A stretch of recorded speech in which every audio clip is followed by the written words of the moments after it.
typical races of modern humans. The most important missing link of all, of course, is the missing link between an ape-like ancestor and mankind. That's the missing link that most of us are interested in. Have we found that? Well, if you listen to Darwinists, you'd think that we found lots of them. In fact, the evidence really isn't there at all. All of the fossils that have been found so far have been classified, reclassified, either as human or as ape. If we analyze the so-called missing links, we find a trail of fraud, deception, and speculation. For example, Nebraska man was reconstructed, family and all, from an extinct pig's tooth. Piltdown man is now universally known to be a deliberate hoax, consisting of an ape's jaw and a human skull, doctored to look old. Piltdown, a quaint village in England, was hailed as the missing link between apes and humans. It was named Piltdown Man. Later, it would be called a forgery and set off a storm of scandal. The scientific world was in an uproar. The public was scandalized. Were monkeys being made out of the scientists? Neanderthals were just plain people, some of which suffered from arthritis, rickets, or syphilis. Ramapithecus, Gigantopithecus, and Zyganthropus were just apes, while Heidelberg man and Cro-Magnon were completely. So, despite evolutionists' misleading claims, the missing link is still missing.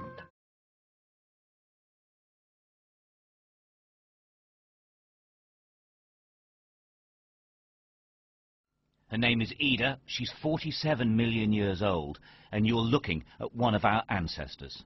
She is, according to scientists, a direct relative. Ida and her descendants evolved into humans.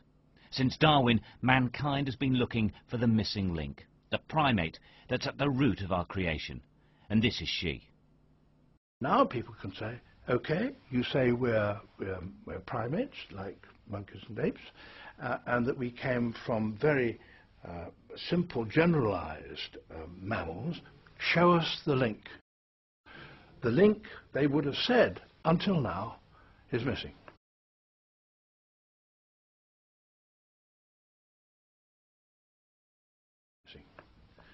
Well, it is no longer missing.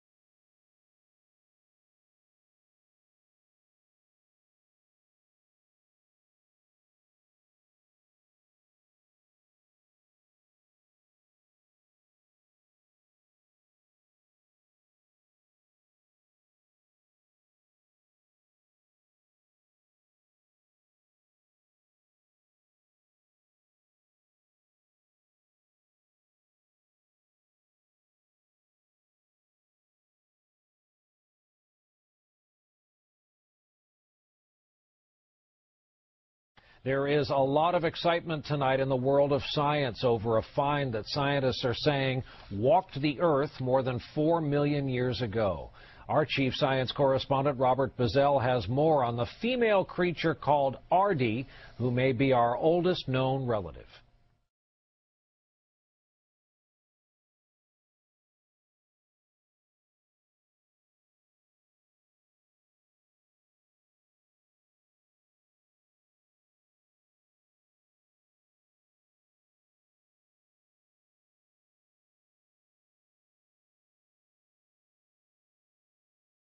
Dave Phillips is professor of paleontology at the Master's College. He discusses that among the bones that have been found, there is a great lack of articulated or complete skeletons. These remains are almost always highly fragmentary. We don't find nice, neat, articulated skeletons. You find little teeny fragments remains, perhaps a part of a jaw or mandible. Or you might find a piece of a limb bone, or you might find a few fragmentary bones from one individual skull. When it comes to the alleged sequence of human remains said to demonstrate evolution, we find this completely wanting. We do not find the intermediate forms necessary to document that.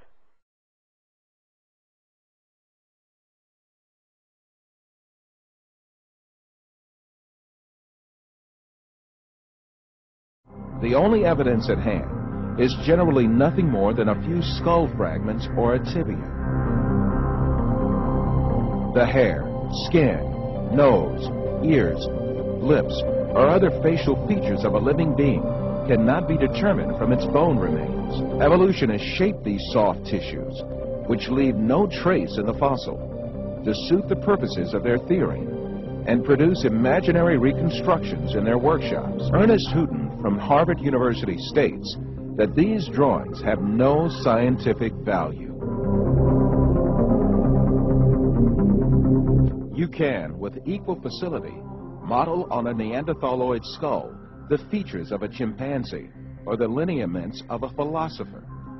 These alleged restorations of ancient types of man have very little, if any, scientific value and are likely only to mislead the public.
Darwin wrote, "Intermediate links? Geology assuredly does not reveal a finely graduated organic chain, and this perhaps is the most obvious and serious objection which can be urged against the theory."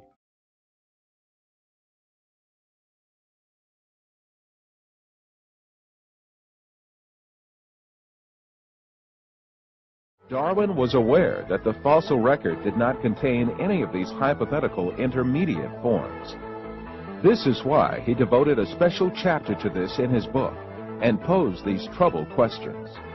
Why, if species have descended from other species by fine gradations, do we not everywhere see innumerable transitional forms? But as by this theory, innumerable transitional forms must have existed, why do we not find them embedded in countless numbers in the crust of the earth?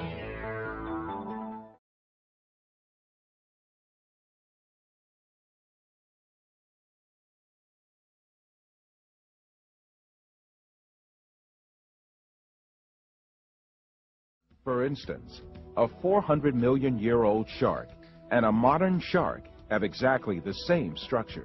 Similarly, there is no difference between a 100-million-year-old ant and a modern ant, a 135-million-year-old dragonfly and a modern dragonfly, a 100-million-year-old turtle and a modern turtle, or a 55-million-year-old bat and a modern bat.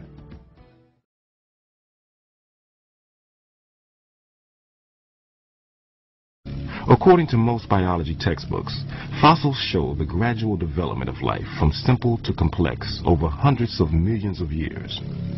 But a growing number of scientists say that this textbook story is incomplete and even misleading because it ignores an extraordinary event in the history of life known as the Cambrian explosion.